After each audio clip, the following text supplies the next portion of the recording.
Eh, Selamat siang Pak, terima kasih kesempatannya untuk saya bertanya. Yang pertama saya ingin tanya, syarat untuk mengajukan SKBPPN itu kan harus 2 tahun SPT dan 2 tahun SPT terakhir dan 3 bulan SPM PPN ya Pak ya. Nah, bagaimana dengan untuk perusahaan yang baru berdiri?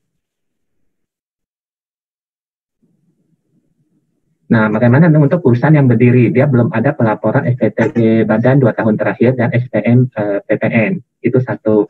Terus kedua, setahu saya SKB itu diajukan ketika belum ada pembayaran. Kalau sudah ada pembayaran, maka SKB itu adalah untuk yang sisa yang berlaku untuk sisa barang modal yang belum dilakukan pembayaran. Nah, yang menjadi pertanyaan saya itu adalah contohnya misalnya saya beli mesinnya dengan total nilai 20 miliar. Nah, 20 miliar itu untuk semua mesinnya. Lalu perjanjian kami dengan vendor, kita harus bayar 30% dari total nilai. Nah, bagaimana saya mengklarifikasikan 30% itu untuk yang mana-mana, sehingga sisanya itu adalah yang bisa dapat SKB.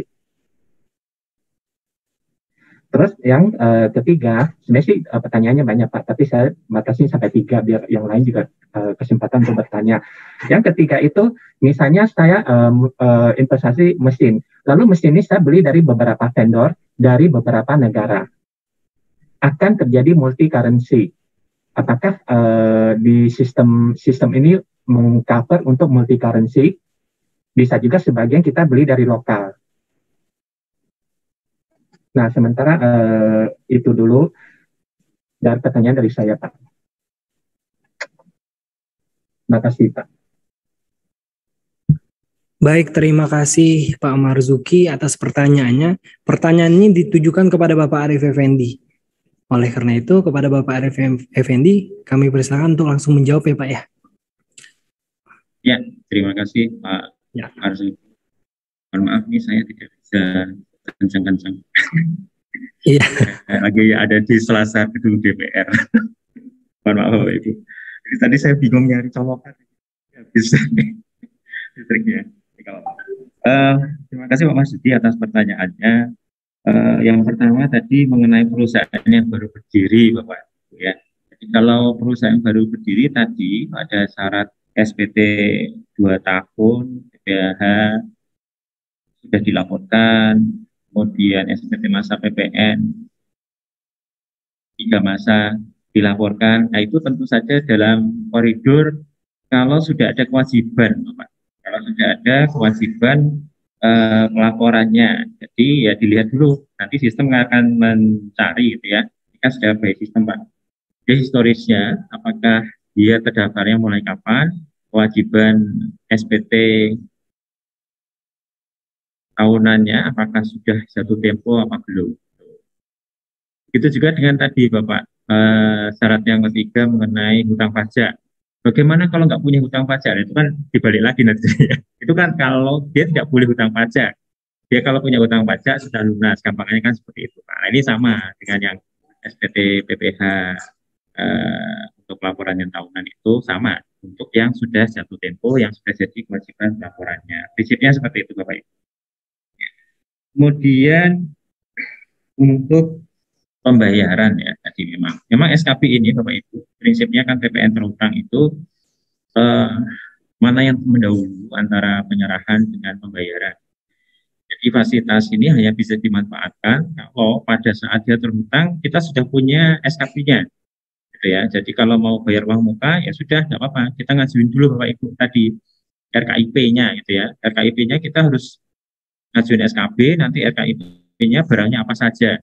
Realisasinya ya nanti kita lihat realisasinya. Judulnya aja rencana, gitu ya. Kalau rencana itu nggak harus terrealisasi.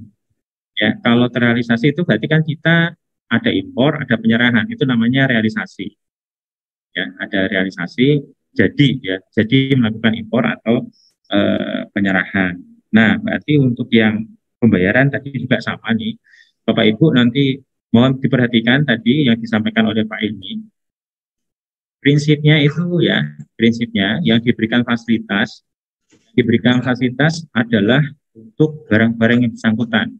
Makanya memang ini harus clear Bapak Ibu, kalau kita mau beli barang, Ya barangnya apa saja yang kita mohonkan, SKP-nya itu yang mana, ya kan ya, SKP-nya. Kalau ada pembayaran, ini untuk pembayaran yang mana? Ini harus clear, Bapak Ibu.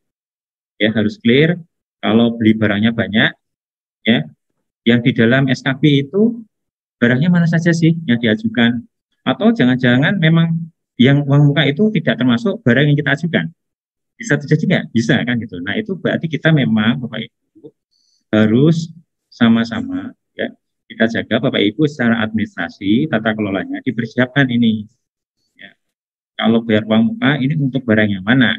Kalau kita mau mengajukan atas beberapa barang tadi ya, sehingga permasalahan-permasalahan tersebut saya pikir itu tinggal kita persiapkan sih seperti apa ya, supaya tidak muncul permasalahan-permasalahan dalam hal kita tadi memperoleh barang lebih dari satu ya, sedangkan RKIP kita kan banyak tadi, makanya harus bisa clear kalau kita ada uang muka, ini uang muka untuk barang yang mana. Rencana kegiatan impor kita itu 1 tahun loh Bapak Ibu ya, kita mau memperoleh dari berapa vendor tadi Pak Hilmi sudah ngelis ya barangnya. Bisa nggak kita 1 tahun itu punya barang 1.000 biji dari 100 vendor? Bisa, gitu ya. Bisa, semuanya bisa dilakukan di dalam RKIP ini. Namanya juga rencana kegiatan impor dan perolehan tadi. Makanya harus clear nanti kalau terkait dengan uang muka itu untuk barang yang mana. Nah kemudian nanti untuk isu multi currency, Bapak Ibu, nanti coba akan dibantu oleh Pak Hilmi. Ya saya pikir memang kemarin waktu uji coba sih sudah bisa memilih currency-nya ya, yang dipilih mata uangnya apa saja sih yang untuk impor tadi ya, untuk impor tadi. Tapi saya mengingatkan Bapak Ibu untuk lokal seharusnya sesuai dengan ketentuan Bank Indonesia, kita kalau jual beli harusnya pakai mata uang di dalam negeri ya rupiah ya, tapi kalau impor mungkin agak sedikit. Ya mungkin itu dari saya Mas Hilman, semoga Pak Marzuki jawaban dari saya bisa menjadi clear untuk dijadikan pertimbangan ke depan. Terima kasih. Baik, kita lanjut ke penanya berikutnya. Yang raise hand juga itu ada Bapak Rosidin Adha. Kepada Bapak Rosidin Adha, silakan aktifkan suaranya. Oke. Masih di mute, Bapak? Oke, siap. Terima kasih banyak Pak atas waktunya. Saya Rosidin dari Pelita Air Service. Saya menanyakan terkait untuk spare part pesawat atau kendaraan udara. Itu apakah masih sama prosesnya seperti yang sebelumnya, yaitu bisa 1 tahun proses pengajuannya. Yang kedua, terkait perbedaan harga benar. Misalnya harga yang kita rencanakan harganya misalnya 10 juta. Tapi yang mau masuk itu sekitar harganya 12 juta. Nah itu apakah harus melakukan perubahan ataukah bagaimana gitu. Terus yang kedua, kalau di aplikasi ketiga, kalau aplikasi sebelumnya kan di kantor pajak itu cukup dengan Excel bisa diupload ya. Tadi saya lihat demonya itu kok satu-satu. Apakah ada fasilitas untuk upload satu Excel ditarik di upload jadi langsung sekaligus, karena di perusahaan kami itu biasanya hampir sampai lebih dari 100 lah untuk pengajuan 1 tahunnya itu. Itu aja Pak. Terima kasih Pak. Baik, langsung saja Pak Arief, silahkan dijawab. Ya, terima kasih. Ada 3 pertanyaan tadi ya? Oke. Ya, ada 3 pertanyaan. Terima kasih Pak Rosidin Adha ya tadi. Terima kasih Pak Rosidin atas pertanyaannya. Baik, tapi Bapak Ibu, saya mohon konsentrasinya. Yang SKP ini adalah mesin dan peralatan pabrik. Ya. Mesin dan peralatan pabrik. Yang ditanyakan oleh Pak Presiden tadi adalah konteksnya surat keterangan tidak dipungut atas alat angkutan yang ada diatur di PMK 43 PP 50 gitu ya. Jadi agak sedikit berbeda Bapak, mohon izin. Ya, jadi kalau yang SKTD surat keterangan tidak dipungut itu fasilitasnya untuk alat angkutan. Sedangkan yang kita diskusikan di hari ini itu adalah surat keterangan bebas. Ya fasilitas juga beda ya. Kalau SKTD itu tidak dipungut, kalau ini bebas. PPE-nya dibebaskan untuk mesin dan peralatan pabrik. Jadi kalau SKTD list barangnya sudah kita tetapkan Bapak di dalam lampiran PMK. Barangnya adalah ini, alat angkutannya apa, darat, laut, darat tidak ada, udara, laut, kemudian kereta api, gitu ya. Barangnya apa saja sih? Itu listnya, positif list. Di luar itu nggak dapat, gitu ya. Nah, itu di situ Bapak. Ini areanya berbeda, sedangkan yang kita ya sama sekali berbeda. Kalau yang itu tadi SKTD, kalau ini adalah SKB. Kemudian untuk perubahan harga prinsipnya kurang lebih sama Bapak. Yang di kita ini kan rencana kegiatan impor dan penyerahan. Prinsipnya adalah kita kunciannya di jumlah dan jenis barang Bapak Ibu. Ya, jadi jumlah barangnya berapa yang dimintakan apa fasilitas, nama barangnya apa, tadi itu. Ya. Kalau realisasinya namanya harga gitu ya, itu kan bisa berbeda ya di dalam faktualnya nanti berbeda karena misalnya harganya naik ya nggak apa-apa tanpa perlu dilakukan RKIP Bapak Ibu. Jadi kalau harganya berbeda tidak perlu dilakukan perubahan RKIP. Nanti cukup pas laporan realisasinya saja. Ya pas laporan realisasi nanti disampaikan ini harga faktualnya berapa sih? Ya, harga faktualnya berapa? Bapak Ibu tidak perlu setiap ada perubahan harga, nanti misalnya Bapak Ibu barangnya 1.000, suppliernya 100, harganya berubah-ubah. Apa kita mesti mengupdate terus? Ini agak frontal nih contohnya. Nggak perlu gitu ya. Yang penting tadi jumlah dan jenisnya itu kita ikat gitu ya. Kalau belum dapat jumlah barangnya maksimal 5, berarti yang dapat fasilitas kebebasan ya hanya 5 gitu ya. Nama barangnya apa? Nah, yang itu yang disebutkan di dalam RKIP tadi. Ya. Dan untuk uploadnya mungkin bisa dibantu Pak Ilmi, silakan Pak Ilmi untuk menu upload dulu direncanakan ada, apakah sudah bisa dimanfaatkan atau sambil jalan. Moga Pak Ilmi. Oh iya, ya Pak, makasih Pak Arif. Ya Pak Rosidin untuk menu upload ini sedang on progress kita tambahkan. Jadi nanti di form barang itu kita sediakan Excel yang bisa template Excel ya, yang bisa di-download untuk mempercepat pengisian barang. Cuma nanti pas upload pasti kami validasi lagi. Karena Excel-nya harus sama persis dengan yang di template itu. Dan juga kelengkapan datanya kita validasi oleh sistem. Tapi sedang on progress kita buatkan menu untuk upload Excel. Demikian mungkin Pak Arif. Oke, terima kasih Pak Ilmi. Satu lagi Pak, yang tadi pertanyaan pertama tadi masalah kurs ya, valuta, sorry. Ya, valuta bisa variasi. Ya, kalau di sistem kita izin share screen nih. Di sistem kita sediakan juga. Jadi nanti di sini ada jenis valuta sesuai valuta yang di KMK, di Keputusan Menteri Keuangan yang terbit tiap Rabu ya. Nah nanti nilainya mengikuti situ karena ini juga perkiraan ya. Nanti nilai satuan otomatis dari perkalian. Yang paling penting nanti nilai total dan PPN terutangnya ini. Demikian mungkin Pak Arif, terima kasih. Oke, terima kasih. Silakan Pak Ilman. Baik, terima kasih Bapak Arif dan Bapak Hilmi. Kita lanjut ke penanya berikutnya, yaitu Angki Ayuning Tias. Kayaknya ibu ini, Ibu Angki Ayuning Tias. Silakan aktifkan fitur video. Ya, benar Ibu. Oke. Ya, ini saya mau tanya. Saya dari PT Master Indonesia.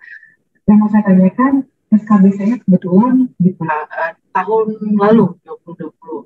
Dan untuk realisasi ke depannya, apakah saya juga wajib ke INSW atau bagaimana? Apakah udah integrasi nih dari yang manual, yang sebelumnya manual, dibawa itu ke sistem atau bagaimana? Karena kan saya belum registrasi di INSW. Itu aja sih pertanyaan saya. Terima kasih. Berarti pertanyaannya ke Pak Hilmi ya? Iya, di INSW. Terkait dengan aplikasi INSW. Silakan Bapak Hilmi untuk menjawab pertanyaan dari Ibu Angki Ayuning Tias. Oke, makasih Bu Angki. kalau SKB PPN sebelumnya itu kan transaksional tuh ya, apa, per shipment. Nah, yang baru ini kan periodik. Kalau Ibu punya sebelumnya menggunakan master list bisa langsung dipakai. Cuma nanti jumlahnya disesuaikan dengan yang diajukan sisanya. Mungkin seperti itu aja Bu. Jadi sisanya aja yang diajukan. Pak Arif mohon koreksi kalau ada ini ya yang mungkin jawabannya Bu Pas. Terima kasih Pak Ilmi. Terima kasih. Ya betul Bapak Ibu. Jadi kalau misalnya saya tadi mohon maaf Bu Angki, suaranya agak bergemuruh tadi. Jadi saya nggak begitu dengar. Tapi saya nangkapnya gini, jadi kalau punya master list, kemarin sebagian sudah diajukan permohonan SKB per shipment, ya, belum nggak dilapor. Yang pertama, kalau yang kemarin SKB per shipment tidak perlu dilapor, Bapak Ibu, ya, tidak perlu laporan realisasi. Kemudian, misalnya dari master list tadi, dari 100 barang, pakai SKB yang per shipment tadi, ya. Dari 100, per shipment-nya 20, masih sisa 80, sekarang kita ngajuin, berarti pakai RKIP, Bapak Ibu, ya, 80. Nah, nanti yang kita laporkan di realisasi yang 80 tadi, Bapak Ibu. Ya, terkait yang kita mintakan permohonannya SKB dengan PMK 115. Ya, seperti itu. Tadi sudah sesuai dengan jawabannya Pak Hilmi, ya. Jadi yang kita laporkan realisasinya hanya yang terkait dengan RKIP saja, tapi kalau yang terkait dengan SKP per shipment memang tidak ada kewajiban untuk melakukan laporan. Ini seperti itu Pak Mas Hilman. Terima kasih. Oke, jawaban yang singkat, padat, dan tepat sasaran. Demikian Bu Angki. Oke, kita lanjutkan.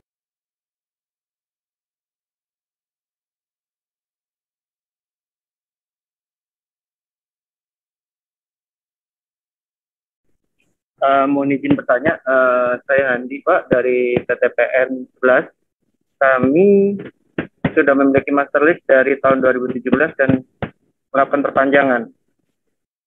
Kebetulan ada beberapa barang dari master list tersebut belum ada yang datang karena pandemi dari supplier. Mohon petunjuknya di NSB ini, apakah kami ada database-nya akan secara otomatis ada karena master list yang terdahulu atau bagaimana? Yang pertama. Yang kedua adalah untuk gambaran yang baru ini, karena INSB di PIB itu dulu kan berdasarkan cap yang ada dimasukkan secara manual kemudian baru diupload di DJBC. Nah, apakah kalau dari cap dari keseluruhan ini menjadi satu nomor, apa nanti akan terintegrated dengan PIB yang akan diajukan pada saat barang itu akan datang? Terima kasih Pak. Oke, pertanyaan ini kiranya akan dijawab oleh Bapak Arif Effendi ya Pak? Oke Pak, saya coba jawab Pak ya, walaupun tadi suaranya saya terus terang enggak. Kayak saya diselasar gitu. Selasar.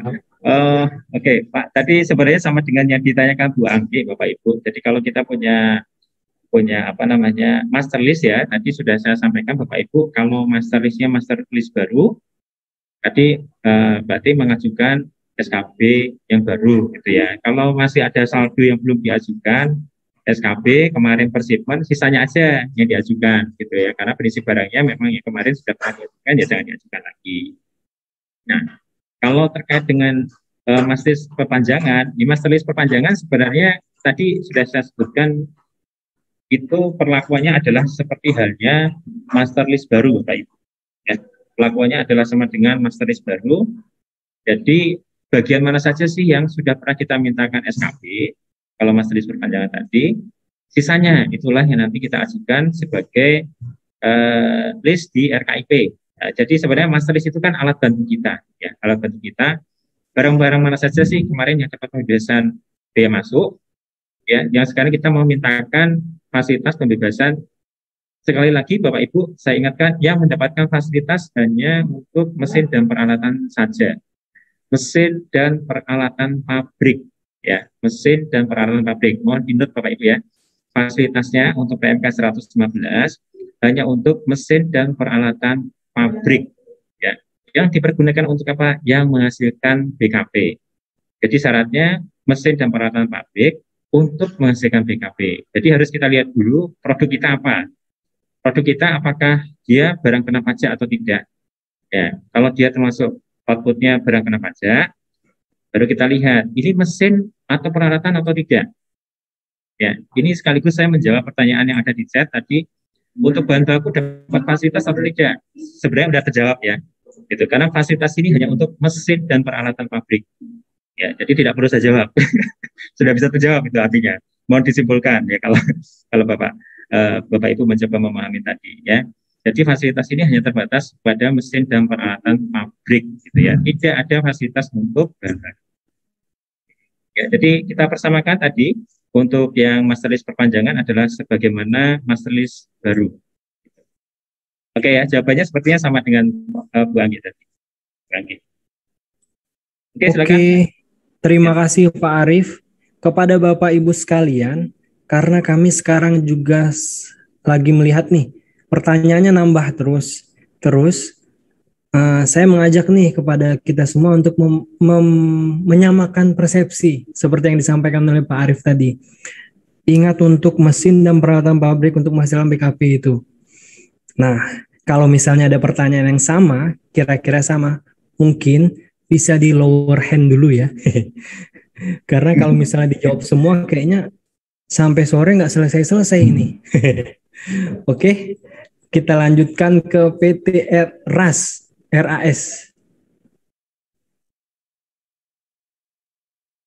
Bapak Ibu dari PT RAS, silakan aktifkan video dan aktifkan suaranya. Dalam hitungan ketiga, kalau tidak ada orang, kita beralih ke Bapak Muhammad Irfan. 1, 2, 3. Oke, kita beralih ke Bapak Muhammad Irfan. Bapak Muhammad Irfan, oke.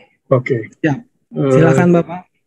Terima kasih Bapak sekalian. Selamat sore. Assalamualaikum warahmatullahi wabarakatuh. Sehat-sehat semuanya. Jadi saya ada pertanyaan kurang lebih kayaknya 2 gitu ya. Tapi sebenarnya kalau saya lihat di chat itu ada yang bertanya agak sama gitu. Nah, kami adalah perusahaan EPC atau konstruksi terintegrasi gitu. Nah, biasanya kalau konstruksi terintegrasi itu kan dia multi-years ya Pak ya. Multi-years dan penagihannya itu via progress. Jadi kalaupun ada harga pembentuknya dari engineering, procurement, dan construction itu adalah itu di blended jadi satu, dituangkan ke dalam bentuk progress berapa persen, termasuk akhirnya adalah importasi mesin utama itu tadi, itu adalah bagian dari progress gitu. Nah pertanyaannya adalah ketika kita ingin menagih kepada pemilik proyek, dalam hal ini klien kami, apakah akhirnya kami tetap harus memisahkan tagihannya dan dengan demikian faktur pajaknya gitu. Jadi faktur pajaknya satu, jadi khusus untuk mesin itu terpisah sendiri gitu faktur pajaknya, atau bagaimana gitu. Nah terus yang kedua, di situ kan dikatakan dalam contoh simpelnya nanti ketika akhir proyek itu baru ditagih tuh kepada pemilik proyek gitu kan, ada atas tagihan mesin tersebut gitu. Nah sementara kan tadi kami itu sebenarnya multi-years dan itu di setiap stage progress itu ada penagihan gitu. Nah khusus untuk penagihan mesin itu tadi, kapan kami harus menagihnya jika itu dipisah gitu tadi ya, terkait dengan pertanyaan pertama. Jika itu dipisah, kapan seharusnya kami harus menagih bagian dari impor mesin utama tersebut gitu. Apakah immediately saat impor itu sudah terjadi, terus juga bulan berikutnya kami harus menagih, atau bisa sesuai dengan contoh tadi, pas di akhir proyek, baru kami menagih dengan mengeluarkan faktur pajaknya yang ada dicap fasilitas dibebaskan itu gitu. Nah itu 2 pertanyaan sebenarnya terkait dengan satu pertanyaan gitu. Nah yang berikutnya yang kedua ya misalnya kami berjoin ya, bentuk joint operation, dan joint operation itu administratif gitu. Dalam artian berarti yang melaksanakan administrasi perpajakan dan keuangannya adalah JO itu sendiri gitu. Nah berarti nanti JO itu kan yang berkontrak dengan si klien atau pemilik proyek. Dan dengan demikian penagihannya itu via JO. Sementara JO itu dalam PPh Badan dia bukan subjek PPh Badan gitu. Dan dia tidak ada kewajiban untuk melaporkan SPT tahunan karena SPT tahunan kewajibannya ada di masing-masing member untuk JO tersebut. Gitu. Nah, sementara kan ada tadi syaratnya ya. Syarat administrasi untuk pengajuan ini adalah udah melaporkan SPT badan 2 tahun terakhir dan SPT masa PPN 3 masa terakhir gitu.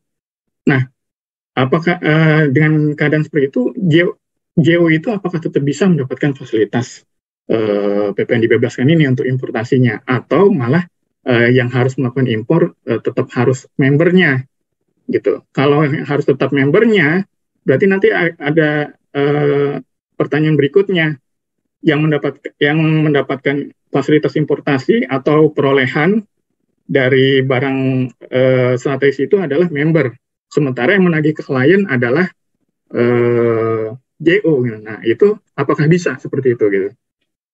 Jadi itu aja, Pak. Terima kasih. Oke, jadi tadi ada 2 pertanyaan, yaitu terkait dengan penagihan terhadap faktur pajak, dan yang kedua adalah terkait dengan apakah ada fasilitas PPN dibebaskan terhadap JO seperti kondisi yang telah dijelaskan oleh Pak Muhammad Irfan tadi. Ya, silakan Bapak Arif Effendi. Ya, makasih Pak Irfan. Saya juga jawab ini pertanyaan dari Pak Muhammad Irfan. Yang pertama tadi EPC, betul Pak. EPC itu yes. Makanya kita berikan fasilitasnya. Kalau terkait dengan master list itu sesuai dengan master list. Kemudian terkait dengan kalau misalnya tidak menggunakan master list, ya. Kalau tidak menggunakan master list, tetapi menggunakan kontraktor EPC, tadi kita kasih keleluasaan Bapak Ibu, ya. SKB-nya berlakunya adalah 2 tahun. 2 tahun itu kapan sih? Gitu ya.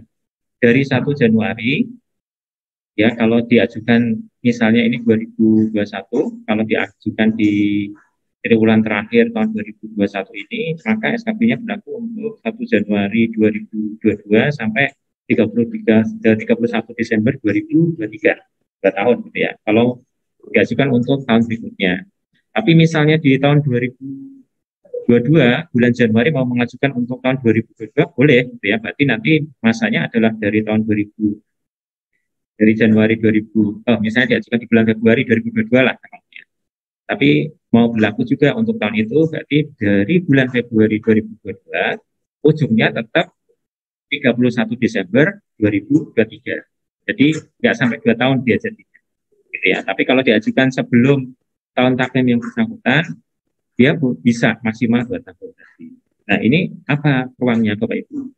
Tadi supaya memberi keleluasaan, tidak perlu berulang-ulang Bapak Ibu mengajukan tadi SKB-nya itu karena barangnya nanti juga penyerahannya lama. Nah, kemudian kalau 2 tahun kan belum diserahkan, ya. Sebenarnya kalau masalah kapan harus ditagih itu kami kembalikan kepada bisnisnya Bapak Ibu. Ya, karena prinsipnya PPN itu terutang kapan sih? Pada saat terjadinya penyerahan, gitu ya. Pada saat terjadinya penyerahan dia akan terutang PPN atas penyerahan PKP, gitu ya. Mana yang dahulu antara uang muka dan penyerahan. Ini asumsinya kita lupakan dulu uang muka misalnya. Nah, kalau kemudian terjadi penyerahan atas barang yang bersangkutan tadi, Bapak Ibu, tadi sudah saya singgung sebenarnya, mungkin sekaligus menjawab beberapa pertanyaan lain. Bapak Ibu memang di PMK 115 ini kita kasih ekstensi tadi untuk PKP EPC. Tapi kami mengingatkan bahwa tadi nilainya nanti akan sama, Bapak Ibu.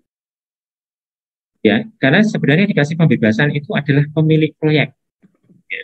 Yang dikasih pembebasan adalah pemilik proyek. Barangnya nanti yang untuk nilai barang diberikan fasilitas impornya berapa oleh kontraktor EPC.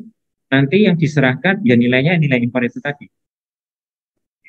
Itu nanti kami serahkan ke Bapak Ibu, kapan sih seharusnya ditagih ya kalau memang barang itu diserahkan. Kalau barang itu diserahkan berarti terutang PPN-nya. Kalau belum diserahkan, dia belum terutang. Ya, nanti mekanismenya mungkin ada sedikit adjustment kalau mau memanfaatkan fasilitas ini. Gitu ya, sedikit adjustment. Nanti contraction in progress-nya berapa sih? Ini barangnya mau diserahkan yang mana sebenarnya? Yang kemarin import. Ya, kalau sisanya di luar barang itu masuknya berarti jasa. Masuknya jasa, atas yang jasa tadi tidak mendapatkan fasilitas SKB. Kemudian terkait dengan JO, ya, DO yang sifatnya administratif. DO yang sifatnya administratif, Bapak Ibu, sepengetahuan kami sudah konfirmasi juga ke teman-teman BSK, memang DO juga nggak punya API. DO nggak dikasih API sehingga tidak bisa melakukan impor dengan atas nama DO. Artinya nanti juga impornya dilakukan oleh anggota yang ditunjuk untuk melakukan fungsi pembelian tadi. Nah, itu nanti nggak apa-apa Bapak Ibu, dipergunakan saja. Ya, dipergunakan saja API-nya atas nama yang bersangkutan.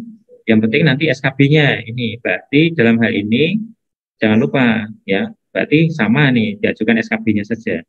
Ya, karena SKB-nya tentunya harus atas nama yang bersangkutan dalam kedudukannya sebagai anggota CO. Ya, ya, poinnya di situ Bapak Ibu ya, karena CO tadi sebenarnya nggak bisa punya API.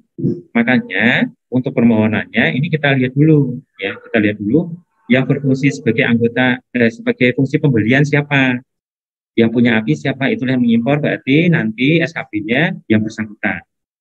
Itu yang Bapak Ibu nanti tolong diperkuat dengan penugasannya yang di kontraknya seperti apa, yang penugasan seperti apa. Makanya nanti begitu melakukan penagihan juga akan sama, gitu ya. Nilainya berapa sih, gitu ya? Nilainya berapa yang akan ditagihkan harus clear. Ya, mungkin seperti itu yang bisa saya jawab dari Pak Irfan. Oke, Bapak Arif, terima kasih atas jawabannya yang mencerahkan. Kita lanjut ke penanya selanjutnya, itu Pak Aditya Hartomo Nugroho.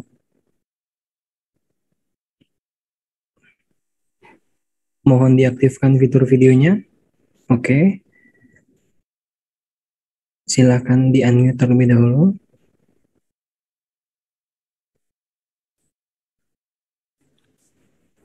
Baik. Oke. Selamat sore Bapak Ibu semuanya. Saya perwakilan dari PT Gunbuster Nickel Industry. Saya mau tanya Pak kepada Pak Hilmi mungkin ya. Ini untuk terkait yang tampilan di INSW soal yang proyek listrik Pak yang ada di validasi ya, yang divalidasi data awal itu.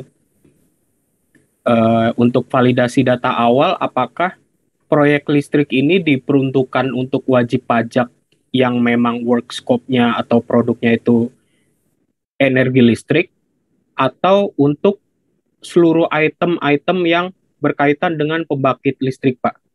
Itu yang pertama. Kemudian untuk yang kedua, untuk barang-barang yang campuran yang ada di dalam master list dan di luar master list, apakah yang barang asal impor di luar master list ini bisa diajukan untuk SKB PPN? Mungkin untuk satu lagi, Pak, mohon izin, apakah untuk RKIP, apakah wajib pajak ini bisa mengupload RKIP bukan secara periodik, tapi sesuai dengan saat mengajukan permohonan SKB PPN saja? Sekian dari saya, terima kasih Pak. Mohon jawabannya dari Pak Hilmi mungkin ya. Baik, terima kasih Pak Aditya. Kami langsung persilahkan kepada Bapak Hilmi untuk menjawab menjawab pertanyaan dari Bapak Aditya. Oke, terima kasih Pak Aditya. Untuk yang listrik nanti mungkin baiknya dibantu sama Pak Arif nih, karena memang siap. Kalau pemahaman saya itu lebih kepada proyeknya ya. Tapi mungkin Pak Arif nanti bisa tambahkan.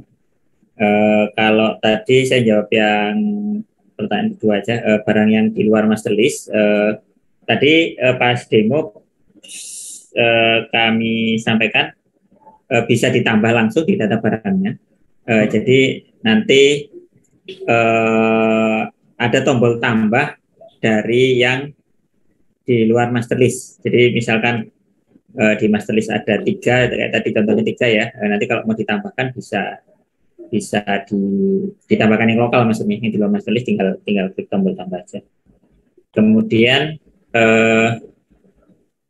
kalau untuk RKIP yang bukan periodik, nanti mungkin Pak Arif juga bisa lebih lengkap jawabnya. Tapi kalau secara sistem, memang pengajuan SKB PPN itu satu paket dengan RKIP-nya, sehingga ya RKIP yang di detail barang itu sudah satu rangkaian dengan yang dengan headernya. Jadi periode SKB BPN-nya dan RKIP-nya sama gitu ya. Jadi sama-sama periode. Mungkin Pak Arif, monggo Pak Arif silakan kalau ada tambahan. Oke, terima kasih Pak Ilmi. Untuk Pak Adit, ini ada 3 pertanyaan. Ada sedikit penyesuaian dengan jawabannya Pak Ilmi. Tadi yang pertama mengenai master list, Bapak Ibu. Prinsipnya di sana adalah nama barangnya. Rincian nama barang yang sudah mendapatkan fasilitas pembebasan biaya masuk. Ya. Tapi fasilitas pembebasan biaya masuk itu macam-macam tadi. Makanya tadi dari awal saya mengingatkan beberapa kali bahwa yang diberikan pembebasan hanya mesin dan peralatan pabrik. Kemudian kriterianya apa tadi sudah saya sebutkan ya. Barangnya itu merupakan mesin peralatan pabrik dan letaknya di bagian fasilitas produksi dipergunakan untuk menghasilkan BKP. Nanti waktu Bapak Ibu mau mensubmit itu akan ada self declaration. Ya, self declaration yang menyatakan barangnya itu kriterianya ini. Bapak perhatikan betul. Bapak Ibu perhatikan betul bahwa kriterianya memenuhi ya. Jadi kalau kriterianya nggak memenuhi seharusnya Bapak Ibu drop ya, jangan diajukan. Ya, jadi misalnya dari 25 barang tadi misalnya hanya 20 memenuhi, berarti yang diajukan 20 saja Bapak Ibu. Ya, 20 yang diajukan, Bapak Ibu self declaration menyatakan bahwa barang tersebut memenuhi. Ya, jangan sampai nanti sebenarnya Bapak Ibu barangnya nggak memenuhi tapi diajukan. Yang kedua, tadi terkait master list, mohon izin Pak Ilmi, saya sedikit adjustment, tambahin, bahwa untuk yang non-master list diajukan dengan mekanisme yang tadi ya, bisa B1 atau B2, lihat karakteristiknya dulu Bapak Ibu. Ini apakah menggunakan EPC atau tidak? Kalau menggunakan EPC berarti B2, ya. Berarti periodenya nanti adalah 2 tahun. Ini nanti akan terjadi perbedaan perlakuan masa berlakunya. Jadi kalau misalnya non-master list, ini ada pertanyaan dari Pak Alfian juga kayaknya. Protes, Pak yang tanpa master list dong Pak, nanya dari tadi yang pakai master list terus gitu. Ya ini contohnya Bapak Ibu. Jadi kalau misalnya tanpa master list ya, kita nggak ada fasilitas pembebasan biaya masuk, kita ngajuinnya berarti lewat B1 tadi Bapak Ibu. Ya, B1 itu masa berlakunya hanya 1 tahun. Kalau yang tanpa kontraktor EPC. Ya, jadi kalau kita pabrik ya, misalnya pabrik furniture gitu ya. Pabrik furniture mendatangkan mesin sendiri nih, impor dari luar ya. Oke, bisa impor sendiri, impor berarti menggunakan SKB B1. Ya, jangka waktunya berlakunya berapa lama? Ya, 1 tahun. Ya, 1 tahun itu harus direalisasikan. Kalau sudah 1 tahun belum terrealisasi, ya nggak apa-apa gitu. Nanti bisa, oh ternyata nggak punya uang, krisis baru tahun depan, ya nanti ngajuin lagi nggak apa-apa. Gitu. Ya prinsipnya ini sangat mudah sekali untuk diajukan. Kemudian untuk upload periodik, saya khawatir Bapak Ibu salah tangkap. Tadi yang dimaksud dengan upload ya Bapak Ibu itu kalau kita mau lapor gitu ya. Kalau yang upload yang setiap mau mengajukan SKB tadi itu adalah kalau kita tadi mau mensubmit ya barang mana saja sih mau dimintakan pembebasan, berarti terkait dengan RKIP-nya. Kalau RKIP-nya sudah jadi ya Bapak Ibu tinggal realisasi saja ya. Tapi begitu kita membicarakan yang upload yang terakhir yang buat laporan itu kan 1 tahun sekali aja Bapak Ibu. Di-download dulu ya kalau ada impornya. Jadi kemarin posisinya yang sudah realisasi impor berapa, nanti harapannya ke depan sih udah diupdate oleh teman-teman Bea Cukai itu datanya kita harapannya update ya harapannya. Tapi kalaupun tidak, ini memang kita kembalikan ke wajib pajak, di-download nanti diupdate Bapak Ibu. Mana yang sudah sesuai, mana yang belum diperbaiki, terus diupload kembali. Jadi yang menyatakan bahwa laporan ini adalah benar ya Bapak Ibu ya Bapak Ibu. Tadi hanya dibantu bahwa kalau ada impor sebagian realisasi akan terupdate. Nah, tapi misalnya ada yang kelewat nanti Bapak Ibu yang lakukan penyesuaian. Ya, jadi upload laporannya hanya setahun sekali, laporannya hanya setahun sekali di bulan Januari, paling lambat di akhir bulan Januari. Oke, seperti itu dari saya. Terima kasih. Saya kembalikan ke Pak. Sedikit Pak Arif. Oke. Sedikit yang listrik tadi kayaknya pertanyaan pertama tadi terkait listrik Pak. Ya. Listrik, ini Bapak Ibu. Kalau listrik, jadi prinsipnya tadi ada tambahan, ya, ada tambahan untuk listrik ada syarat tambahan ya tadi ya, izin untuk mengoperasikan sama izin apa tadi istilahnya? UPTL ya. UPTL ya. Ini saya tampilannya belum.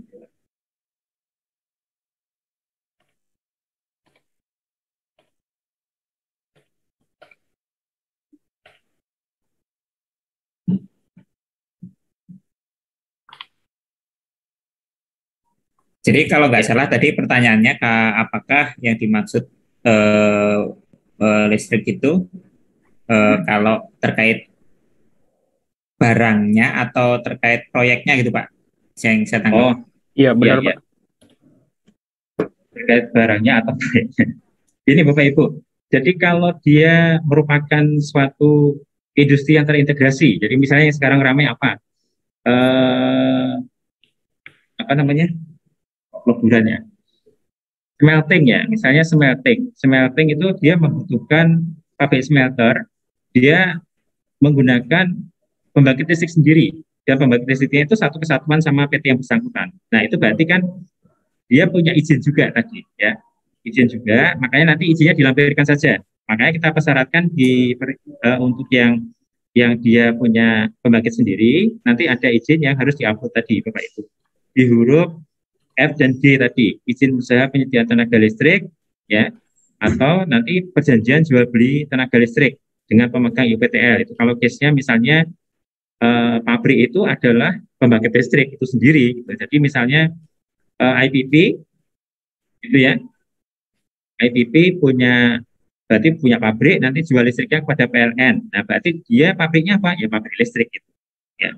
Alternatif kedua adalah kalau misalnya smelter tadi, gitu ya, smelter sebenarnya industri dia adalah melakukan smelting.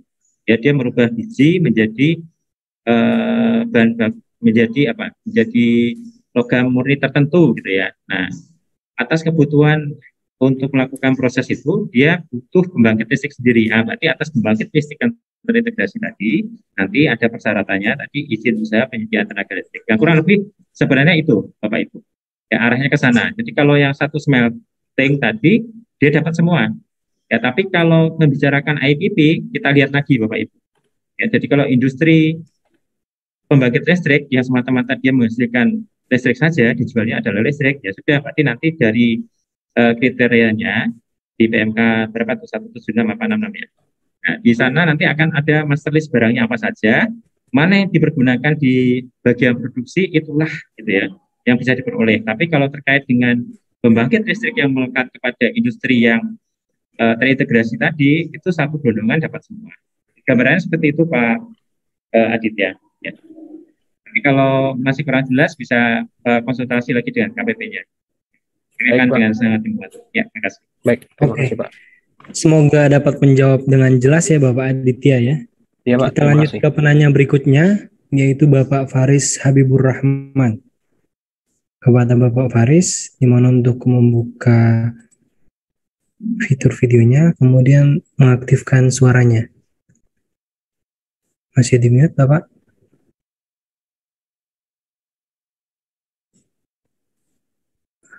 Oke. Ya, baik, selamat sore semuanya. Saya dari perusahaan geothermal kebetulan ya. Jadi mungkin ke Pak Arif ya dari DJP. Begini, saya studi kasus saja Pak. Untuk saat ini kami itu belum punya data detail untuk kebutuhan 1 tahun ke depan Pak. Karena SKB PPN ini kan sifatnya harus detail ya Pak ya. Terutama untuk harga barang itu harus sesuai dengan apa yang akan direalisasikan untuk diimpor. Dalam kasus kami, jadi kami mungkin punya data tersebut maksimal 3 bulan ke depan, Pak. Padahal memang proyeknya ini akan 1 tahun lebih ya, 1 atau 2 tahun gitu. Nah, ini solusinya bagaimana, Pak ya? Apakah kita bisa submit dulu untuk 3 bulan awal dan setelah itu kita revisi, atau apakah bisa kita punya nomor SKB lebih dari 1 ya Pak untuk kasus seperti ini? Saya nggak tahu tadi karena pada saat di portal INSW itu kan bisa beberapa kali untuk submission ya, ada beberapa kali draft submission tadi. Nah, terus yang kedua untuk ini Pak, untuk pipeline itu masuknya ke mesin atau enggak ya? Karena pipeline ini kan suatu yang penting dalam suatu proses Pak. Tapi dia sifatnya itu bukan yang memproses, tapi menghubungkan antara satu proses dan proses yang lainnya, begitu ya. Pipeline itu masuk dalam sistem produksi, tapi memang bukan di spesifik mesinnya, tapi dia yang menghubungkan antara satu mesin dan mesin yang lainnya, begitu. Setelah itu mungkin oke, ya, untuk yang pipeline tadi kalau memang bisa gitu, berarti saya masukinnya ke mesin utama atau bagaimana ya, gitu. Mungkin itu dulu. Terima kasih. Oke, terima kasih Pak Faris. Ada 2 pertanyaan kepada Bapak Arif Effendi. Kepada Bapak Arif, kami persilakan untuk menjawab. Ya, terima kasih Bapak Ibu. Pak Faris, ini pertanyaannya saya tunggu biar kita tahu bedanya ini SKB RKIP itu seperti apa gitu ya. Tadi mohon dicermati Bapak Ibu, memang masing-masing SKB tadi punya karakteristik sendiri. Tolong dibedakan, kita untuk PKP yang menghasilkan PKP, ataukah kita pemilik proyek, ataukah kita kontraktor EPC, ya. Ataukah kita melakukan campuran di antara keduanya, gitu ya. Dan itu bisa aja terjadi. Yang pertama tadi, kalau kita cuma punya gambaran, ya kita bakal belanja 3 bulan ke depan, ya nggak apa-apa, boleh Bapak Ibu, ya. Jadi memang judulnya aja rencana kegiatan impor dan perolehan. Jadi rencananya kita kayak apa? Itu tadi jumlah barangnya berapa, nama barangnya apa saja. Ya, kalau nilai rupiahnya tadi kan perkiraan, gitu ya. Kalau lebih tepat lebih bagus lagi. Kalau nggak tepat nggak usah diupdate untuk rupiahnya, biarin. Yang penting yang bisa dipergunakan maksimal adalah nama barang dan jumlah barang yang sudah ya diberikan fasilitas SKB dalam RKIP yang sudah disetujui. Kalau kita ngajuin 3 bulan ke depan, kemudian di bulan kedua kita sudah tahu ke bulan berikutnya apalagi, ya nanti tinggal diupdate saja. Berarti namanya adalah RKIP perubahan. Ya, tapi semakin banyak perubahan yang Bapak lakukan, ya nanti bisa-bisa Bapak Ibu yang bingung sendiri gitu ya. Makanya harapannya adalah namanya rencana itu bagusnya tidak terlalu banyak perubahan, Bapak Ibu. Ya, tapi kalaupun bisa ada perubahan, ya kami persilahkan. Gitu. Yang penting kalau mau belanja sudah ada SKP-nya dan barang yang bersangkutan sudah terdapat di dalam RKIP yang disetujui, gitu ya. Kalau RKIP sudah disetujui isinya 10 barang, gitu ya. Tadi saya sampaikan kita kepikiran ada 5 barang yang belum masuk, berarti kita mengajukan namanya RKIP perubahan. Nah, tapi RKIP perubahan atas tambahan barang yang baru tadi, ya manfaatnya baru bisa setelah RKIP perubahan tadi ditetapkan. Ya, kurang lebih seperti itu, ya Bapak Ibu. Kemudian yang kedua, saya tidak tahu secara persis spesifik barangnya Bapak maksud seperti apa, ya. Tapi prinsipnya tadi sudah kita sebutkan kriterianya Bapak Ibu. Mesin dan peralatan itu yang seperti apa sih, gitu ya? Mesin dan peralatan tadi adalah ya yang dipergunakan secara langsung, gitu ya, dalam proses produksi, di bagian produksi, dari mulai dilakukan proses pengubahan bentuk atau sifat suatu barang, sampai dengan barang baru atau barang mempunyai daya guna baru tadi terwujud, gitu ya. Nah, kemudian kalau barang itu misalnya peralatan pabrik, ya silakan, apa-apa Bapak Ibu. Semasa dia tadi adalah karakteristiknya peralatan pabrik, ya, dan melekat kepada mesin, ya, dan terletak di bagian produksi, ya silakan. Artinya itu termasuk yang mendapatkan fasilitas semasa memenuhi kriteria tadi. Kurang lebih seperti itu yang bisa saya sampaikan Pak Faris tadi. Ya, semoga bisa menjawab. Terima kasih. Terima kasih kami ucapkan kepada Bapak Arif atas jawabannya yang telah diberikan. Kami lanjutkan ke penanya berikutnya, itu dari Bu Maria. Bu Maria PT Carun Pokpan. Kayaknya ada hubungannya dengan ayam ini.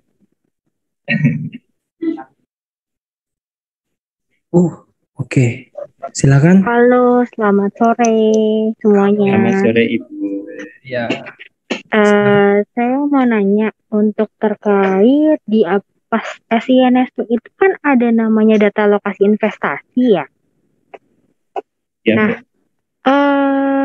Jadi gini, untuk NPWP lokasi pusat kami kan cuma satu di Jalan Ancol. Dan untuk data barang itu sendiri akan diimpor dan langsung dikirimkan langsung ke site. Kayak contohnya site-nya langsung di Lampung. Berarti itu kan NPWP-nya udah beda. Nanti bakal bermasalah nggak ya untuk direalisasi nanti? Kayak gitu. Terus sama yang kedua, nanti kalau misalnya kita udah melakukan pengajuan melalui sistem ini, apa perlu kita lakuin via manual lagi, via email, seperti sebelumnya? Udah sih itu aja. Terima kasih. Oh, cukup ya Bu ya? 2 pertanyaan. Oke, silakan Bapak Arif Effendi. Oke, terima kasih Bapak Ibu. Bu siapa tadi? Mohon izin.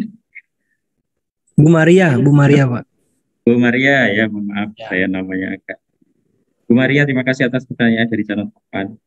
Bapak Ibu, di dalam permohonan tadi ditampilkan memang kita harus bisa menunjukkan ini bakal dipasang di mana. Ya. Di dalam ketentuan PPN sebenarnya sudah jelas Bapak Ibu, kalau setiap lokasi itu nanti harusnya sudah punya NPWP. Gitu ya. Kalau dia punya NPWP, apakah dia PKP? Kalau dia dipusatkan, berarti prinsipnya dia sudah PKP, Bapak Ibu.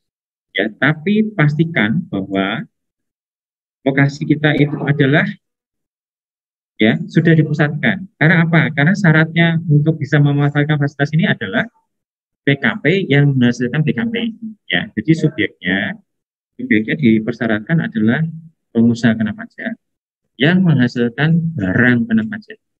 Jadi kalau pabrik itu diimpor kemudian ditempatkan, ya sebenarnya lokasinya itu harusnya punya NPWP, ya, dan nggak punya NPWP, ya berarti sebenarnya nggak memenuhi syarat, karena syaratnya adalah di lokasi yang bersangkutan itu sudah punya NPWP, ya. Dan kedua syaratnya yang boleh mendapatkan fasilitasnya adalah PKP. Berarti kalau di lokasi itu NPWP aja belum punya, apalagi PKP.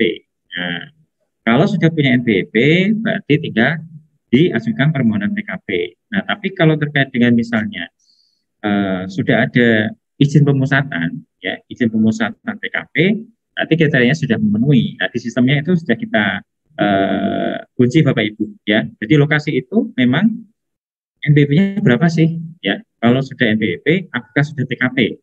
Ya, kalau memang dia tidak PKP ternyata pemusatan, ya kita pelakukan sebagai PKP. Gambarannya seperti itu, Bu Maria.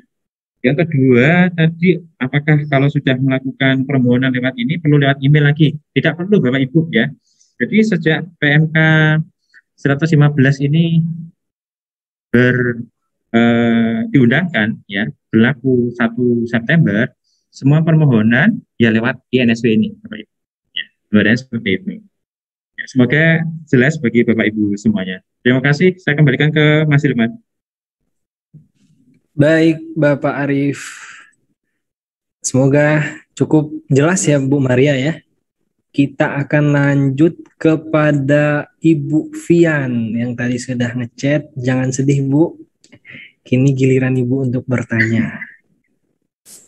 Silakan aktifkan video dan tolong di-unmute terlebih dahulu suaranya. Gimana Ibu Fian? Ibu Fian? Nah, hilang ibunya Mas. Oke, karena Ibu Fiannya tiba-tiba menghilang, kita lanjutkan ke penanya berikutnya, Bapak Irfan. Oke, silakan Bapak Irfan. Ya, Assalamualaikum Pak Irman, makasih. Dari tadi saya tunggu-tunggu.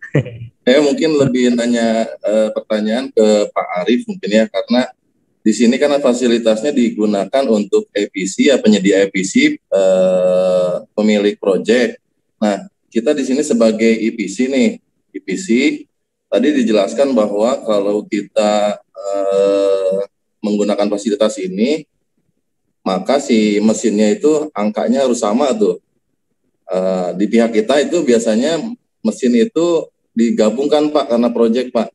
Supaya kenapa? Karena berkaitan dengan PPH final konstruksi Pak. Kalau kita dipecah antara jasa dan barang, di situ pemilik proyek takutnya memisahkan PPH final konstruksi itu, Pak. Takutnya seperti itu. Itu yang pertama. Yang kedua adalah ketahuan ini harga produksi harga modalnya. Lalu apakah misalnya gini, Pak, pemilik proyek kita sebagai EPC, apakah boleh nggak ketika dia udah punya SKB kita menolaknya, Pak? Menolaknya untuk tidak menggunakan SKB, udah bayar PPN-nya aja. Itu yang pertama. Lalu ketika mereka dapat SKB pemilik proyek, berarti kita sebagai EPC juga harusnya kita dapat juga fasilitas untuk beli barang, berarti kan, Pak, ya? Itu aja, Pak. Apakah bisa kita pakai katakanlah si PLN nih, Pak, sebagai pemilik proyek itu tidak menggunakan fasilitas, tapi kita sebagai EPC pembangkit listrik, kita menggunakan fasilitas untuk waktu mau beli barang impor, Pak. Itu aja, Pak. Sekian, terima kasih. Baik, terima kasih kepada Bapak Arif Effendi. Silahkan untuk menjawab. Ya, oke. Yang pertama tadi, Pak, Bapak Ibu, memang di dalam perlakuannya, khusus EPC tadi, yang diberikan fasilitas pembebasan itu hanya untuk mesin dan peralatan, gitu ya, mesin dan peralatan. Dan sebenarnya yang dikasih pembebasan itu adalah pemilik proyeknya. Ya, EPC itu kan cuma satu ekstensi saja di sini. Artinya fasilitas ini sebenarnya bisa dipakai, bisa tidak. Kami serahkan kepada masing-masing. Pemilik proyek itu mau ngajuin atau tidak dipaksa, Bapak Ibu. Kemudian kalau si pemilik proyek sudah punya SKB, ya sudah punya SKB, ya dia berhak memanfaatkan. Dia berhak memanfaatkan fasilitas itu. Ya, dia berhak memanfaatkan fasilitas itu. Artinya, ya dia sudah bisa mendapat pembebasan PPN tadi. Nah, nilainya seperti apa? Ya, tadi nilainya kalau memang melalui kontraktor EPC, memang nilainya Bapak Ibu karena terikat di hanya barangnya saja. Ya, ini adalah fasilitas tambahan ya, sekali lagi Bapak Ibu. Kalau fasilitas tambahan, ya kami harapkan sih dimanfaatkan, gitu ya. Kami harapkan dimanfaatkan sesuai dengan koridornya, tapi tentu saja. Nah, nilainya seperti apa? Nilainya sesuai saat impornya. Kalau ada nilai tambahan, berarti ya tadi ya margin dan nilai tambah lain yang ditambahkan itu masuk di jasa. Nah, kemudian untuk nilai DPP PPH final jasa konstruksi itu prinsipnya meliputi nilai barang dan jasa tadi, Bapak Ibu. Ya, tetap meliputi nilai barang dan jasa, tetapi khusus untuk SKP PPN tadi hanya untuk nilai barangnya saja. Untuk margin sama nilai tambah tidak mendapatkan fasilitas PPN. Yang kedua, ya boleh nggak kita pakai SKB tadi? Kita nggak pakai. Ya kami kembalikan kepada Bapak Ibu. Ini judulnya kan fasilitas ya. Bisa dimanfaatkan, bisa tidak. Dikembalikan lagi kepada bagaimana Bapak Ibu berkontrak ya. Kami serahkan itu ke masing-masing. Nanti kalau mau memaksimalkan nilainya, ya memaksimalkan nilai kontrak supaya bisa tidak termasuk PPN untuk setiap peralatan, silakan pakai SKB. Tapi kalau memang bersepakat, ya udahlah pakai PPN aja. Ya, kami persilakan. Karena prinsipnya PPN nanti kalau untuk pembeli, ya, kalau faktur pajaknya semasa itu termasuk dalam kriteria yang dapat dikreditkan, ya akan bisa dikreditkan lagi. Semasa memenuhi kriteria dapat dikreditkan. Yang ketiga, ya, EPC. Ya, kalau si pemilik proyek, ya, nggak punya SKB, ya kalau si pemilik proyek nggak punya SKB, maka si kontraktor EPC tidak akan pernah punya SKB, ya Bapak Ibu. Ya, karena sebenarnya dikasih fasilitas itu adalah si pemilik. Ya, mungkin ini sama-sama harus kita pahami. Memang harus ada keterbukaan. Tadi Bapak Ibu, akibatnya memang seolah-olah jadi tahu gitu ya. Oh, ini marginnya berapa sih? Memang salah satu akibatnya itu. Tapi memang itu adalah fasilitas tambahan yang kita berikan. Sebenarnya melekatnya ke pemilik proyek, Bapak Ibu. Ya, si pemilik proyek belinya barang berapa sih? Ya, barangnya harusnya itu. Ya, jangan sampai misalnya nanti akan termasuk nilai jasanya. Mungkin itu yang bisa saya sampaikan Pak Irfan, semoga bisa lebih jelas. Terima kasih. Terima kasih Pak Arif atas jawaban yang telah diberikan. Semoga menjawab pertanyaan dari Bapak Irfan tadi ya. Kita lanjut ke Bapak Asep. Bapak Acep, mohon maaf, Bapak Acep. Silakan Bapak, di-unmute terlebih dahulu. Oke, silakan. Terima kasih Mas Hilman atas waktunya. Saya ingin menanyakan atas kasus yang terjadi di tempat kami ya, Mas Hilman ya. Jadi kami kemarin sudah mengajukan SKB PPN selama 2 kali. Dan kita ajukan melalui INSW sesuai dengan PMK 115. Dalam pengajuannya sepertinya kita sudah benar sih ya pengisian nama barang, nilai kontrak, nilai impor, sudah benar semua. Dan juga di sistem INSW juga sudah lengkap sehingga kita bisa submit. Nah, setelah kita submit, beberapa hari kemudian kita cek lagi prosesnya. Dan pada saat kita cek di proses keputusan dari KPP, keputusannya ternyata SKB kita ditolak. SKB kita ditolak dengan pesan atau keterangan adalah terdapat kesalahan input jenis pajak dan mata uang pada nilai total DKP.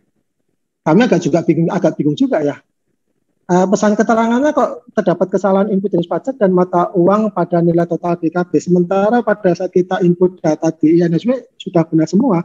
Di situ juga sudah muncul nilai PPN terhutangnya, nilai impornya, nilai DPP-nya gitu. Ya kita sih mungkin nggak bisa melihat ya karena pada saat sebelum submit kan nggak ada menu preview ya. Seharusnya kan mungkin ini tambahan aja ya atau masukan aja. Mungkin ada juga menu preview gitu loh, menu preview atas surat pengajuan permohonan kita. Jadi nanti dari preview itu kita bisa tahu gitu loh, kita salahnya di mana sih gitu ya.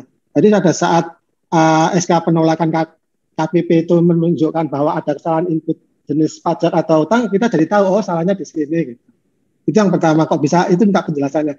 Yang kedua, apakah bisa diajukan ulang ya Pak? Tapi misalkan diajukan ulang, prosesnya sama dengan sebelumnya, saya yakin juga jawaban dari KPP pasti akan menolak dan jawabannya seperti itu gitu. Sehingga bagi wajib pajak, bagaimana caranya kita bisa mengetahui kesalahan tersebut sehingga agar tidak terulang lagi. Mungkin demikian dulu pertanyaan dari saya, mohon dibantu dijawab Pak. Terima kasih atas perkenannya. Oke, terima kasih Bapak Acep atas pertanyaannya sekaligus masukan tadi untuk menambahkan fitur review sebelum submit laporan di INSW-nya. Mungkin ini pertanyaan akan dijawab oleh Pak Hilmi ya, Bapak Arif, gimana Pak? Ya, nanti mungkin bisa ditambahi Pak Hilmi, tapi coba saya. Oke, silahkan Bapak ya, Arif. Jadi sepertinya kemarin memang ada sedikit ini Pak, masalah tampilan ya, masalah tampilan bahwa untuk mata uang di awal kemarin sempat ada ya nggak muncul Bapak ya, makanya kemarin apakah ini WP-nya yang dimaksud Pak Acep atau orang lain saya kurang begitu pasti, tapi memang kemarin sempat ada yang konsultasi. Prinsipnya kalau memang barangnya dapat Bapak Ibu syarat-syaratnya terpenuhi ya teman-teman akan memproses gitu ya. Tapi kalau ada nilai yang kemarin tampilannya sehingga saya ada yang nggak muncul ya. Jadi kalau dolar apa yuan kalau nggak salah ya, itu waktu itu nggak muncul. Jadi kami minta kepada tim penyuluh yang waktu itu menghandle supaya berkoordinasi dengan WP-nya, ini ditolak dulu nanti diinput ulang ya, karena ada yang harus diperbaiki dulu Pak, sehingga saya seperti itu untuk case yang sejenis. Tapi setelah oke, disubmit lagi juga diproses Bapak Ibu ya. Kemarin sepertinya masih ada di awal-awal namanya sistem baru gitu ya. Kemarin tampilannya ada yang pas dolarnya nggak muncul, tapi di sistemnya muncul gitu ya. Tampilannya tapi ada yang pas, tapi sepertinya udah diperbaiki oleh tim KMI. Mungkin itu aja sih. Kalau diajukan sih bisa. Saya sepanjang syaratnya terpenuhi, kami persilakan Bapak Ibu. Ya. Oke, seperti itu, Mas Bilman. Oke, apakah ada tambahan tanggapan dari Pak Hilmi?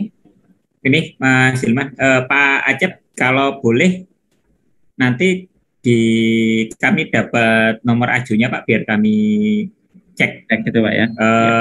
Karena saya khawatir case-nya Bisa jadi Mirip beda ya, Pak? dari yang beda. ya, disampaikan Pak Pak Arif. Kalau nggak spesifik kita cek datanya, kami khawatir salah jawab juga. Kalau boleh, sebentar, mohon di chat, dikirim chat nomor ajunya Pak ya. Nanti ada tim kami yang bisa menindaklanjuti ke Bapak. Oke, boleh kepada Pak Acep untuk direct message via chat ya, Pak Hilmi. Oke, silakan Pak Acep. Oke. Untuk diperiksa secara langsung oleh tim LNSW. Baik, kita beralih ke penanya berikutnya ya, yaitu dari Ibu Diah Ayu Ambarwati. Apakah masih stay? Karena ini kita akan memasuki 3 penanya terakhir ya. 3 penanya terakhir. Nah, kepada Ibu Diah Ayu Ambarwati, kami persilahkan.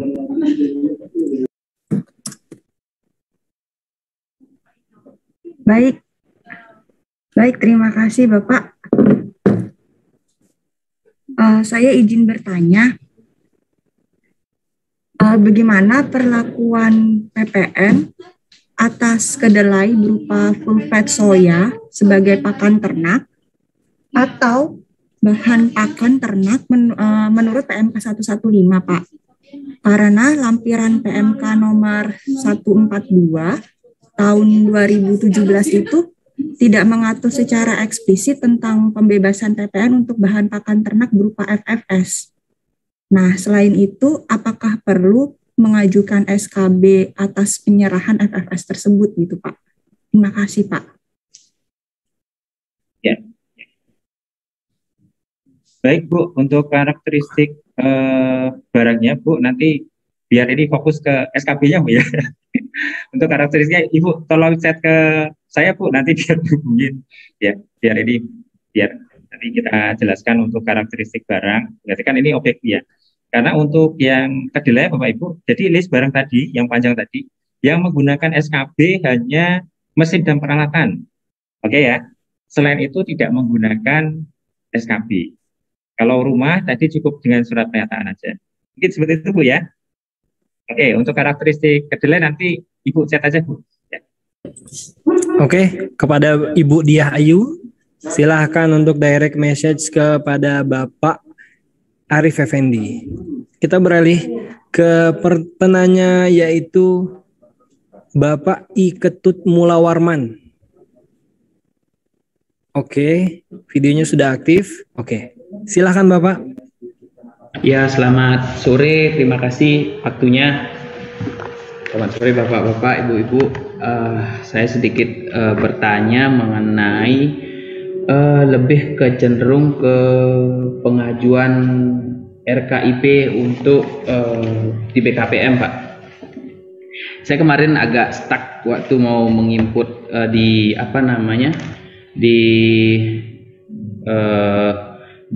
BPPM-nya, BKPM-nya itu kan ada beberapa yang harus dilengkapi nomor 1 sampai 8. Salah satunya yang nomor pertama adalah daftar mesin yang diupload itu loh Pak, yang melalui BKPM. Itu saya baca di contoh format rencana kebutuhan impor itu ada beberapa kolom, ada yang daftar mesin di nomor 10, kemudian ada kemudian rencana daftar mesin di nomor 15, kemudian ada daftar mesin lagi di nomor 18 di ini Pak, di lampiran panduan PMK 115. Itu saya beberapa agak bingung yang mana aja yang saya harus isi. Kemudian di bagian C, contoh format rencana kebutuhan impor dan perolehan RKIP, itu ada rincian dari nama, NPWP, alamat, nomor RKIP, tanggal, nomor SKB, periode, nomor kontrak, lokasi proyek. Yang saya nggak bisa isi adalah nomor RKIP ketika pengajuan, kemudian nomor SKB saya belum bisa isi. Itu satu, mungkin bisa nanti tolong dipandu saya untuk ininya, kejelasannya. Kemudian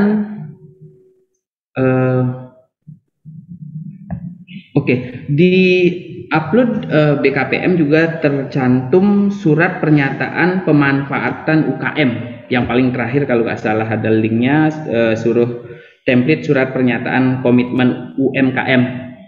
Itu kadang-kadang saya agak bingung itu bagaimana. Kemudian hutang pajak dalam proses pengajuan pengajuan ke peninjauan itu atau banding itu, apa itu termasuk hutang pajak atau bagaimana, Pak? Lagi satu, saya ada rencana impor mesin itu untuk mendukung proses produksi, yaitu metal testing. Apakah metal testing itu kan kalau dari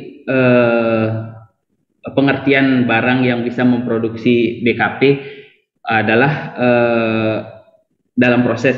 Kalau metal testing untuk membantu proses pengecekan dari logam itu, apakah itu bisa dimasukkan sebagai mesin untuk menghasilkan barang kena pajak, Pak? Mungkin itu sedikit pertanyaan saya. Atas perhatiannya, terima kasih. Oke, ada kayaknya lebih dari 3 pertanyaan tadi Pak Arif. Terima kasih, Pak. Jadi silakan kepada Pak Arif Effendi untuk langsung menjawab pertanyaan dari Bapak Iketut Mulawarman. Ya, terima kasih Pak Iketut Mulawarman. Untuk pertanyaan pertama, saya masih belum nangkep, Pak. Kok yang diminta nomor SKP dan RKIP untuk apa ya terkait dengan BKPM? Nanti mungkin kalau terkait dengan BKPM bisa ya Pak Ketut, gimana Pak? Sorry. Yang pertama tadi Pak, untuk yang diminta nomor RKIP dan SKP untuk keperluan apa ya Pak? Saya kan di BKPM itu ada disuruh mengupload daftar mesin yang meliputi antara lain jenis, HS code, spesifik teknis, negara muat, jumlah dan harga perkiraan secara rinci per pelabuhan atau tempat pemasukan. Oke. Ya Pak, udah mulai nangkep Pak. Ya Pak, berarti Bapak dalam proses permohonan master list Pak ya? Betul, permohonan master list.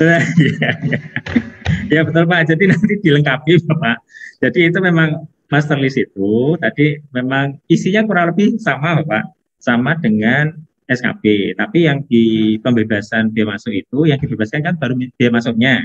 Bapak lengkapin dulu tuh daftar mesin sama peralatannya, harga perkiraan mesin dan peralatannya berapa gitu ya. Nanti kalau sudah terbit master listnya, ya nanti bisa lanjut ke permohonan pembebasan PPN tadi Pak. Kalau itu memang kriterianya adalah mesin dan peralatan, seperti yang di flowchart tadi Pak.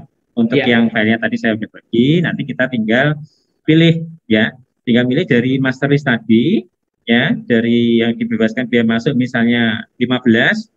Apakah semuanya mau diajukan, apakah semuanya memenuhi kriteria mesin dan peralatan yang sesuai PMK 115. Yang memenuhi saja yang Bapak pilih.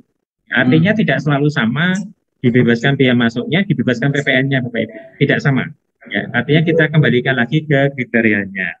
Ya. Kemudian untuk yang komitmen UMKM, ini sama Bapak, ini terkait dengan BKPM, nanti bisa ke BKPM ya Pak. Terus terang saya tidak begitu mengetahui itu kalau persyaratan itu. Kemudian untuk utang pajak prinsipnya yang kalau banding Bapak berarti yang sudah diakui ya. Kita sudah mengakui bahwa kita setuju ya, kita setuju yang kita tidak banding itu yang berarti belum dinyatakan sebagai utang pajak. Karena prinsipnya yang sudah menjadi utang pajak adalah yang kita setuju Bapak. Yang kita setuju, yang kita tidak setuju berarti belum menjadi utang pajak. Nanti karena akan berbeda pelakuan pelakuan dendanya segala macam. Ini Mas Bilman, mohon maaf, saya baterainya tinggal 4%. Jadi beberapa detik lagi HP-nya mati. Karena posisinya di gedung DPR. Iya.